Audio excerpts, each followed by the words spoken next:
know, the Oscar is going to be held on Sunday, which is Monday for us technically, and we're continents away, and we're so excited about it nonetheless. And it's the 91st Oscar.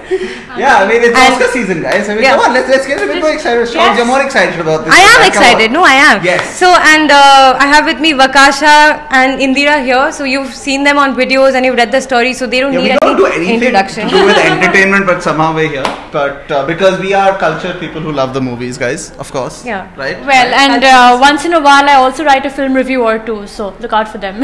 Yeah, so we try to pretend to be cool, but you know. So, there are 54 films competing in 24 categories and all. But this Oscars has been, you know, like really mired in controversies. Firstly, Kevin Hart dropped out as the presenter, and so right now they don't even have a presenter, right? Yeah, I mean, like they've been hit with one controversy after another. Like nothing has worked out for the Oscar ceremonies this time, which has been quite. It's an amusing but also a little strange to watch, because first you had the Kevin Hart controversy. He'd posted some sort of homophobic stuff when he was younger, and he did some of his earlier stand-up routines, and then when it was brought out, he didn't want to apologize for it. So then that became an even bigger storm, and then he finally had to quit. And then, I mean, Ellen did try to kind of give him a bit of a, you know what, it's like okay, he's improved and all, but like it still wasn't exactly the best way to go about it, was it? There have also been controversies revolving around some of the films which are top contenders this time. For example, Bohemian Rhapsody. The director was accused in a slew of sexual assault cases, apparently. Of a minor. Of a minor, in fact, that too. I mean, Bryan Singer's, it's been. I think Bryan Singer's been problematic for a while, and then the new allegations have just made it even more, you know, scary. So. And this is a time when, fortunately or not, you can't escape, the social flack. Even if you're a great filmmaker, even if your film is like the top contender in the Oscars, you can't escape censure, which is a great thing, I think. I mean, one of the most interesting things is that Harvey Weinstein used to be the star at this kind of award season, and he's obviously no longer there. But the thing was, and that's been good to see that there's actually been some change. But, and we'll come to this later, there's a lot of stuff which, you know, but there's more controversy. That's not even the end. They decided to hold the categories of cinematography, film editing, makeup, and hairstyling during the commercial breaks. Now, a lot of people had a problem with that, and very rightfully so, because cinematography, along with costume making and everything else, editing definitely, is at the heart of filmmaking. You can't have a film without these categories. I mean, if you look at so if you look at Roma, for example, which is in the Best Picture category as well, by Alfonso Cuarón. I mean, at the heart of Alfonso's filmmaking is cinematography. I mean, Roma is all about the black and white landscapes, you know, the shots, the long shots, the stills even. It's beautiful. I mean, it's a work of photography and cinematography. So if you're going to play it during the commercials, it's ridiculous. I mean, even, and you look at costume design, it's one of the things which gets ignored a lot. But two of, I think, the films where, like, we'll have a discussion on this later, obviously, about Vice, for instance, like Christian Bale. It's not just Christian Bale, Steve Carell, Amy Adams, all of them are like doing the kind of costumes and the makeup which has been done for them is incredible what it's done. If you see The Favourite, I mean, it's crazy what they've had to do with all of that. So for those people who've played such a big role in making these films so big, if they don't get the recognition they deserve, that would be pretty bad. And of course, in true form to what's been going on with the Oscars this time, they announced it, there was so much backlash, and then immediately they reversed and said, no, everything's going to be... They tried to firefight it, in fact, and they said that, no, you guys have misinformation, and we actually never, intended to do it like that. But they also did something else. They introduced this popular film category, and that was also taken back. So, but what do you guys think about this category at all, if it had to exist? I mean, it's the kind of thing... all of us want to see, you want to see a masala film, you want to be like, oh, isme kya hua, isme thoda masala wala, kabhi you want to like also have those films get recognition, like, because sometimes you look at the Oscar nominees and it's just like, oh, it's so stuffy and it's a bit pretentious sometimes, let's be honest here, right? Whereas some of the real films which really just get everyone going, which everyone's loved, they don't get any recognition at all. So it's like, should we be like, inko kuch nahi dena hai kya? Should we not bother with it at all? It was an interesting move, but the problem was it felt like this was just an attempt to kind of make sure that, I mean, there's a theory going on. There was an attempt to make sure that Black Panther would get would get the nod because it may not win Best Picture, and so they did it. But they kind of realized that you can't really do that. Would you think Black Panther would make for a popular film? Yes, I think there are so many fans of that genre, and to have a film like that in the Best Picture category is fantastic in itself, because that's never happened. But like, having said that, I mean, so I don't know. I mean, honestly, someone like myself, that's not my favorite genre, and it was one of I loved it because it stood out in whole different way. Beyond its genre even. So including Black Panther in the Oscar Best Picture category is one of the unique things that has happened in this Oscar season, because no no superhero film has actually ever featured there. Even The Dark Knight, which was tipped to get that recognition, didn't get it, right? And the other thing that has happened is including Roma in, again, the Best Picture category, because it's a foreign language film, and typically it would have been categorized under foreign films, but that's not happened. It's in the main category now. It's actually in both. Roma is interesting enough. It is in the Best Foreign Film category, and it's in the Best Film category. And the even bigger controversy is because it's a streaming platform. It's the first time Netflix or any of these guys. It's not produced in a movie. And it was never released Netflix in the cinema. has spent $20 million, I think, in 20 million. 20 million to advertise to ensure that Roma actually wins this Oscar, and it might, just because even without the advertisement it actually makes for a very beautiful film. But one other thing that I wanted to ask you guys about is the fact that last year, the last Oscar season, the viewership was 26.5 million. Do you think that's a good number?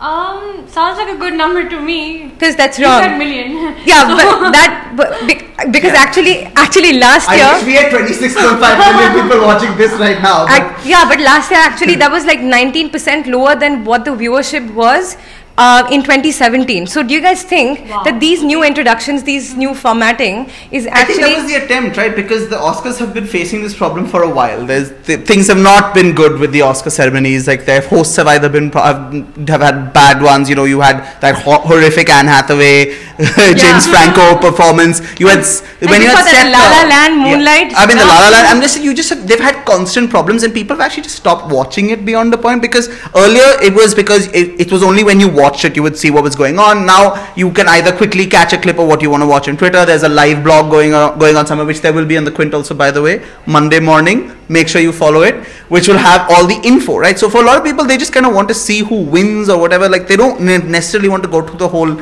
sort of panoply of what goes on. And one of those things also used to be how they used to do the song performances. And obviously back in the day when Hollywood had a lot more musicals, there was a lot of how those would be performed as the thing was going on. That's no longer necessarily the case, but you always at least have all the 5 nominees for best song, best original song come and perform. But this time they were trying to even cut that out. Yeah, because I think last year the duration went up to 3 hours 58 minutes, and they wanted to bring it down to 3 hours. So they tried to cut it down. So they were trying to again cut out, making sure that not all the best original songs were performed. The nominees were being performed. So and things are just entertainment. I mean, why would you watch it? You can just go on the website and look up the nominees and the winners. So the Oscars are losing. They have to figure out how to get their show right. This is not the way to do it, by just randomly announcing something and being like, okay, this is how we're going to go about it. That's not going to solve it. I think they're going to have to think of something a little bit more clever to do that. But I think that Oscar needs the kind of films that they have nominated for. I think Oscar needs it more than these films needing the Oscar. Absolutely, it's the other way around. Which is again where something like popular film and something that could start becoming more important, because again a lot of Oscar winning films have tended to be like, oh yeah, the critics love it, but do the people really love those? That brings me to another question. So three films made by black people. Some of them are made by black people, but they're of course on black people, period dramas, and also contemporary stuff. So they've been nominated for the Best Picture. They are Black Klansman, Green Book, and Black Panther. So a lot of people are also saying that even though these films have actually been nominated, there are better films made by black directors about black people in America that should have been nominated. What do you guys have to say about that? Beale Street Could Talk is there. Then there's the other one, Sorry to Bother You. Sorry to Bother You. And the thing is, I mean, I think that argument can always be made, but I mean, I'm quite a big fan of both Black Klansman and Black Panther. I haven't seen Green Book. And I think Green Book was absolutely absolutely. Oh, by the way, Indira has written a she's a movie critic in the Quint office. Sometimes. So yeah, she's written on Green Book that you can read up on the Quint website. So go on. So, I had very mixed feelings about a film like Green Book, especially before I watched it. A lot of people came and told me who had watched it, hey, there are some issues with it. It's not true to the original story of, Don Shirley, who is this genius black musician. And he rose to prodigal heights. And in fact, Don Shirley in the film has been depicted as a person who aspired to white tastes. Like he was always decked out in a tuxedo. He spoke in very polished English. His diction was, like any, would put the Queen to shame. And it seemed that he, kind of had distanced himself from his, black people. And that seemed to be a problem, a sore point with Don Shirley's family, who raised that.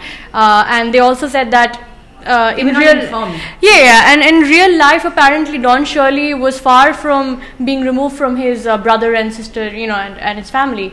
But anyway, when I watched Green Book, what I feel, first of all, the most important thing about the film is that it presents to you in, in very black and white, no pun intended, the problem of race in America and across the world, in many parts of the world, even India today, in fact, which is all pervasive. And it's something that you saw like so much in the Deep South in the 1960s in America, like in Kentucky, Texas, which is the setting of the film. But the fact remains that the same problems plague America and the world even today, which is why it's so relevant. I think that's something. But no, one thing. Yeah. So do you think? So even though the film is about an African American musician, I think also just to give our viewers a quick. Why don't you quickly just give viewers a bit of a quick thing about what each movie is about? So, for instance, Green Book. Just like how would you describe Green Book? Like, what would your summary of the thing be for like people who? Because a lot of people haven't been able to see it. So if you haven't watched Green Book, it's basically, in short, the biographical drama of black musician Don Shirley and his companionship with his white bodyguard, come butler, come friend, come bouncer, chauffeur. So it's their relationship, it's their friendship, and quite an unlikely one at that. Because back in the 1960s in the Deep South, which is the setting of the film, like I said, there was so much racism that you wouldn't expect a white guy to even be employed at that level, as a chauffeur by a black man. But I think the film manages to turn a lot of things on its head. Of course, there are problems, but I'm not going to give those away right now. I'll let you decide whether there are problems or not with the film. So I think you should watch it for the camaraderie and the companionship between, two unlikely people. But so one thing which you touched on obviously here is that Green Book is about a real life person. It's run to sort of controversies over that. This is actually an interesting thing because this set of Oscars has got quite a bit of that. We've got Black Klansman, similar issue, deals with a real life story. There are concerns over whether it was true or not. The Favorite, Queen Anne's time back in English history, and two people who actually were her friends and things of what that was involved in. So is again questions about whether or not she was as cuckoo as the movie shows. Then you have Vice again. Now Vice is about Dick Cheney, George W. Bush's vice president, and his very, very spidery, murky role in pretty much everything which happened in America for a while. So I think what you've got is movies where it's interesting to see that these movies did so well this year, that you've got movies about real life incidents and all doing, even actually, even Bohemian Rhapsody, exactly the same, so much controversy over how they've portrayed, again, real life events and real people. So I think that's something which will be interesting to go over, like each of these movies, because a lot of these are very popular. Green Book has done quite well at the box office. Black Klansman also did surprisingly well at the box office and had some, again, controversies over it, because black directors and some activists have come out and said, look, now Black Klansman is... Booth Riley. Yeah, because Black Klansman at the end of the day, it's about this black police officer who managed to... infiltrate the Ku Klux Klan. Yeah, I mean, I'm yet to watch it. Oh, it is fantastic. And the thing is, so it's a black guy. He's joined the police, and he decides to launch this whole undercover. He just randomly sees in the newspaper a number for the Ku Klux Klan's local thing, and he just calls them. And he's like, "Oh, I'd like to join your thing." And he talks in a full white accent and everything and all of that. And he gets called in, and then he pretends to be racist and everything on the phone. And then they set up a whole sort of undercover thing where one of the white police officers goes and sort of builds up this story which this guy's told him, and goes and keeps attending the Ku Klux Klan things and joins in with what's going on and figures out and he sort of goes undercover there. So it's done by Spike Lee, one of the sort of legendary directors we have around, especially from the black community. But it has run into trouble from other black directors like Boots Riley, who have who's also made a film this year which unfortunately didn't get nominated, which a lot of people are considering a big snub. His film was, I think, Sorry to Bother You. Which, funnily enough, has a bit of a similar thing, as in that also, like, it's about a salesman who pretends to be white on the phone when he's talking to people. To, like, I actually didn't watch it. I'm looking forward to it. To, like, listen to him when he's going on talking. But I think it's fantastic that so many of these movies that we're talking about, made by black people, or including black people in them, like the ones you've mentioned and the one I spoke about, they're so tongue-in-cheek. I mean, look at the subtle irony. It's fantastic. I mean, Black Klansman, it's based on a true story, but there are some deviations, which is what also has been raised as an issue that why were they? But I mean, the thing is, honestly, like, it's the message of Black Klansman is something very important. It's trying to show, look at this really crazy white supremacy nonsense which was going on back in the 70s. Think about what that means, what that was, and how that was supposed to have gone from America today. And then it sort of ends, in fact, it juxtaposes real stuff which has been happening in the Trump era. But of course, as part of it. But of course, like, given the contemporary issues we're seeing in America about killings of black, random arrests, this film may come off as a bit of an apologetic message for, like, cops are good at the end of the day. Maybe then not all of them are bad, but like, we'll let you, form your own opinions. Don't go by what we talk about in here. Just watch the film. Although there's a lot of inclusivity of race this Oscar season, what's missing again are women. So in the directors category, there's no women at all. In fact, in all of Oscar history, there've only been 5 nominations of women, out of which there's only been one winner, Catherine Bigelow.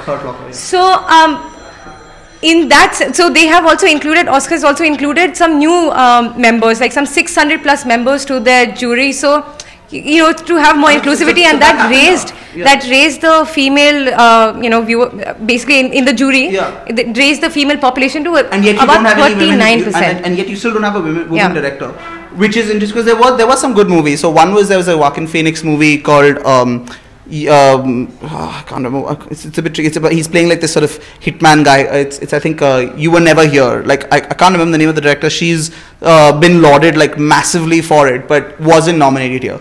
The only good thing, at least, is that even though that's not been there, I think we've got a lot of movies which actually passed the Bechdel test quite well. Yeah.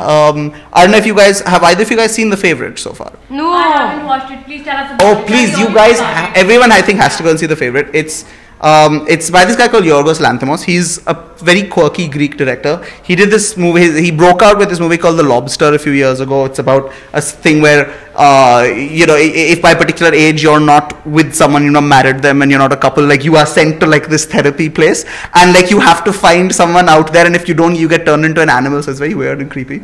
Yeah, it's really creepy, and but like also quite dark and funny. And The Favorite sort of has a very similar tone to it, because Lanthimos has a very particular way he directs scenes. Like, he didn't use any artificial lighting in every scene is done in ambient lighting. So if it's a scene outside, it's in the sun, no external lighting effects. If it's a scene inside, and it's set during sort of the 18th century in England during the reign of Queen Anne, it's only candlelight. There is no other light in the rooms. So very interestingly done. The movie is about Queen Anne, who was a little bit cuckoo. And she had a very close friend of hers called Sarah, who is played by Rachel Weisz, who used to sort of look after her, protect her, and would kind of handle a lot of her affairs of state, because this was the time when the British monarchy still had a bigger role to play. And then how she gets kind of superseded by her young cousin, who initially comes in as a scullery maid because her family's fallen on hard times, to the palace, a woman called Abigail, who's played by Emma Stone. And then how eventually Emma Stone kind of supplants her and kind of becomes the favorite of Queen Anne. But also, like, there's a lot of stuff in, I mean, I don't want to give away what happens, but yeah, because there's a lot of crazy stuff which goes on between Rachel Weisz, the trailer looks really crazy. It's fantastic, but it's interesting because there's the role of the men in there is pretty, there's no, oh, my husband is involved in this, it's literally, it's these 3 women in their lives, and yes, they have one meddling prime minister kind of a guy who wants to become prime minister getting involved, played by Nicholas Hoult, but for the most part the movies it's all about these three women, and each of the actresses has been nominated because they're all phenomenal. I mean, racial-wise, Emma Stone, Olivia Colman, who's someone who came to prominence sort of in British TV a while ago in sort of Broadchurch and a few other shows, and now has just become huge. She's even going to be on The Crown next as playing Queen Elizabeth. She is fantastic, and each of these three women, it's an entirely woman-centric movie pretty much, and it's beautifully done. Even I think that's like, I was just going to come to that. You're going to say Roma. I was also thinking Roma while you were talking about it.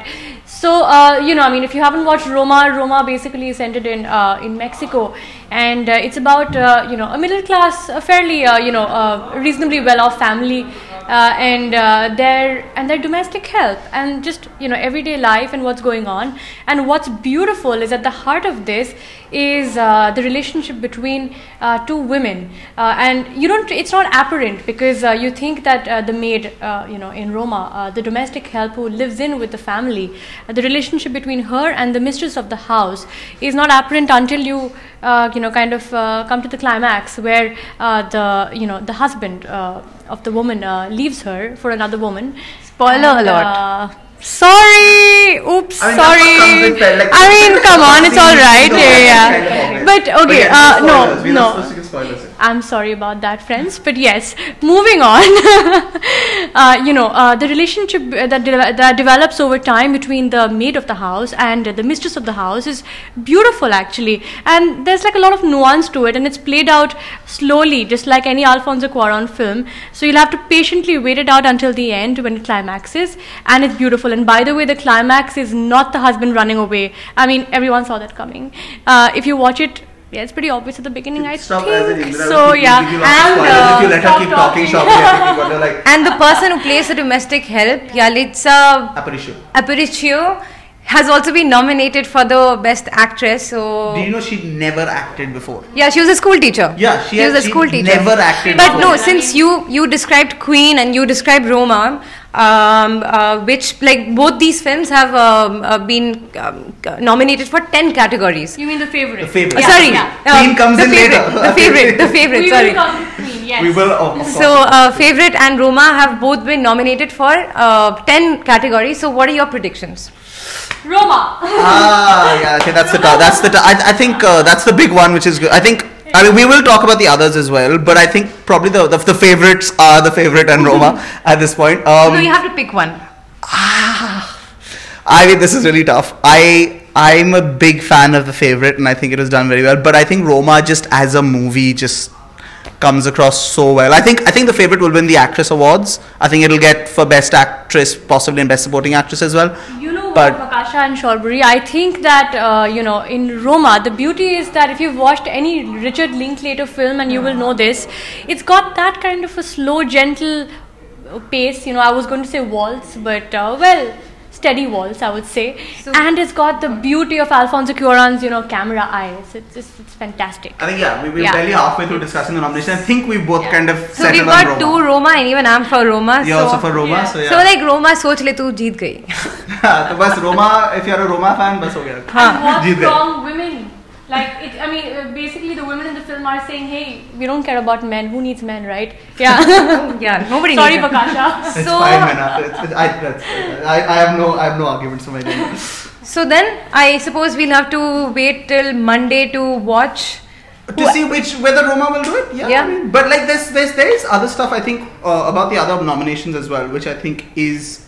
Okay, you want to play more guessing games, because I can ask you if Spider-Man's gonna win. I Love Dogs. Oh yeah, I mean in animated category we've got a bunch of very interesting ones. There's Incredibles 2, the much awaited sequel to The Incredibles, which I think everyone loves The Incredibles. I don't think anyone doesn't. And Incredibles 2 was good, but like I think it was mostly just a rehash kind of the old film, like with some new things done in it, and it was beautifully done. But I think I Love Dogs visually is beautiful. Like, it's a Wes Anderson film, which you're going to get your perfect framing and everything's going to be on the center, and it's beautifully done.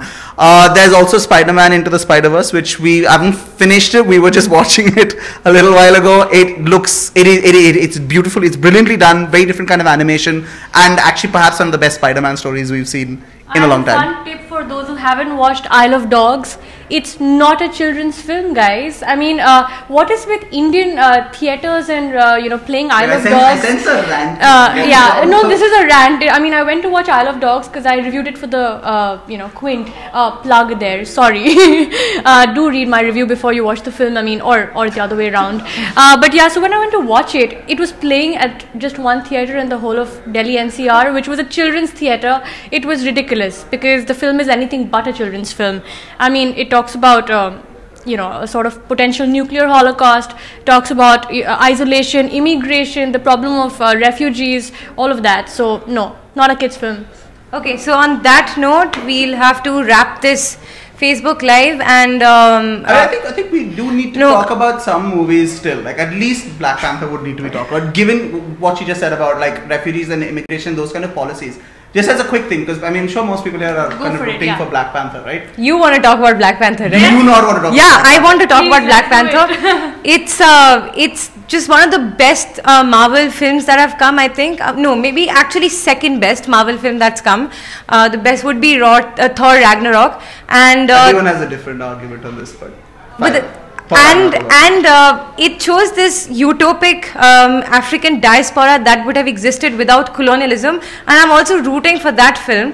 But if you haven't watched it, please watch it by now. मतलब बहुत time लगा दिया देखने में. It's too big a cultural phenomenon to ignore. I think it's for what it's done. It's shown. It's one of the big things which constantly used to be argued about diversity movies is that if you don't have the big headlining white actors, you're not necessarily going to make a lot of money, especially for a big blockbuster. Whereas Black Panther has kind of showed the light to that, because it actually is the highest in the USA. It's the highest grossing Marvel movie of all. It's even grossed more than Avengers, Infinity War and stuff. So I mean, overall, obviously Infinity War and all have done better, but Black Panther has proved the lie to that, and it's shown that you can have a cast which doesn't have your sort of regular suspects, and it can still be incredible. And I think that's something which hopefully will be taken further by films going forward, whether it comes to the cast, the directors, everything. That appreciate the diversity is actually, if you've got a good story, you've got something good going for it, it'll work.